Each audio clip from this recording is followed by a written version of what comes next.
Massive election turnout forces INEC to extend voting beyond deadline. Yeah, because the truth is that people turned out seriously to ensure that they cast their vote. And the essence of turning out is to make sure they cause the change that they want to see after this election. Everybody is tired of the current system of government, the current administration. The APC government is the worst ever in the history of Nigeria. And people are also tired of PDP because the people are just migrating between PDP and APC, APC, PDP, PDP, APC. So there's the same crop of politicians that have plunged Nigeria into abysm today. And so this election of 2023 is a different type. Okay, it's a different type. Everybody was determined to vote to make sure that they cause the kind of change they want, to make sure that they vote the right person. Everybody wants to make sure he votes and his vote counts. Okay, and that's why we're having massive turnout. So the report we're getting is that due to the massive turnout in Nigeria for this presidential election, okay, INEC was forced to extend voting time because people have to vote. They don't have to disenfranchise people. Voting was yesterday extended in some parts of Lagos beyond official 2:30 p.m. closing time, stipulated by the Independent National Electoral Commission due to the massive turnout of registered voters in many of the polling units, including the newly established polling units. Okay, this day findings reveal that at many of the polling units around Ikorodu, Owode Oniri, Ajegunle, Irawo, Mile 12, Kosofe, Ketu, and Alapere area of Lagos, voting was still on as of 6 p.m. yesterday. In many of the affected polling units this day observed that the situation was attributed to the massive number of voters turnout. The slow processing time of the bimodal voter accreditation system BVAS, the late arrival of INEC officials, understaffed INEC officials, and lack of effective coordination by INEC officials, respectively, all this led to the delay. Okay. In Ward 10 polling unit 50 at Owode Oniri, for instance, findings reveal that the situation almost degenerated into violence after the presiding officer of the unit tried to end voting around 5 p.m. with claims that voting was past official time. However, according to our findings, this decision was faced with stiff resistance by over 100 youth who were yet to exercise their franchise despite being in the queue since 6:30 a.m. So before the incident, the youth had earlier claimed that there was a scheme by the INEC officials to disenfranchise them, as they were only allowing the elderly voters whom they allegedly were most voting for All Progressive Congress to vote, without allowing any youth.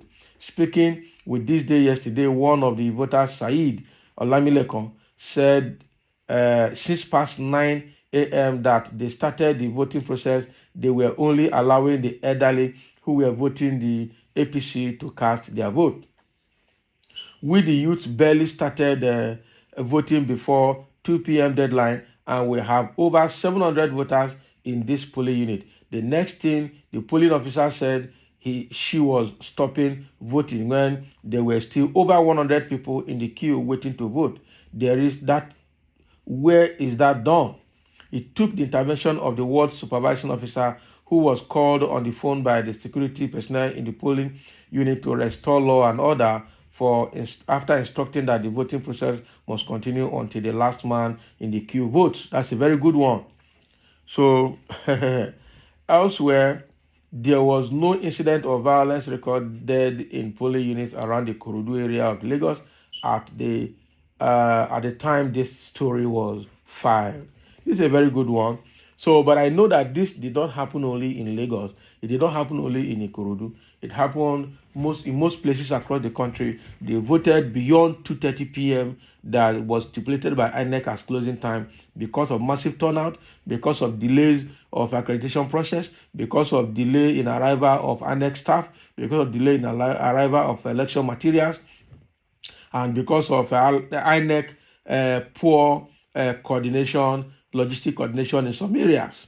Okay, it was bad.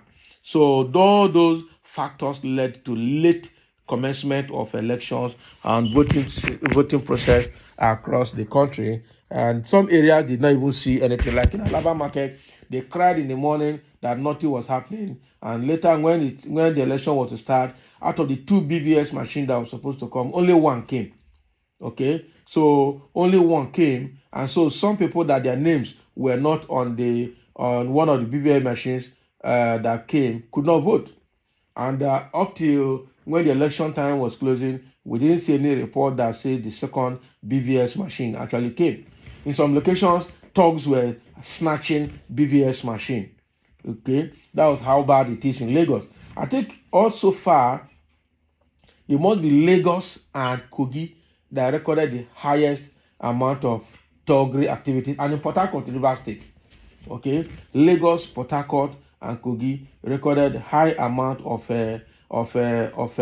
thuggery activities in the election, with Lagos leading in the thuggery, followed by Port Harcourt, River State. Lagos leading in the thuggery. Very unfortunate. Okay, at Aja, it was said that thugs came there with charms and scattered the whole place and started shooting, and that made life unbearable for some of the people that came to vote, and they had to run for their lives, camping for their lives. How can we continue like this? This is quite unfortunate. Okay. So all those thuggery activities actually delayed the election in so many areas of the state. Okay, especially in that Lagos state. So let's see, there are a few comments here. Let's see what people have to say. Somebody say, Inec has officially denied your report, journalism in wormholes. Can you imagine? So can you see? How can Inec deny what? How?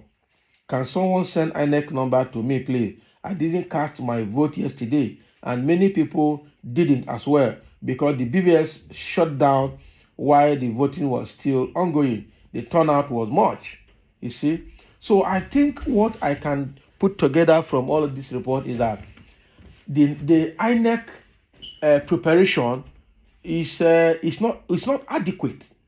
Okay, probably they thought the machines they have could cover for the people. They didn't look at several factors, and I wonder who and who were in that planning committee or the planning team for the Inec, because logistic was poor.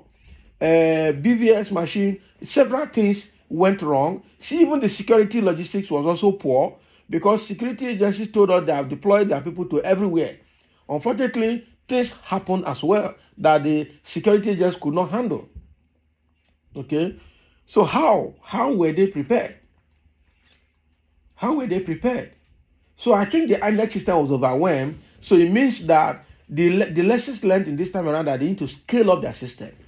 The scale or the size of INEC technical system for this election was below the requirement, below required. That is the truth. INEC system is obviously not adequate. Okay, because probably, I don't know how INEC got their numbers, because the turnout was huge everywhere and people got overwhelmed.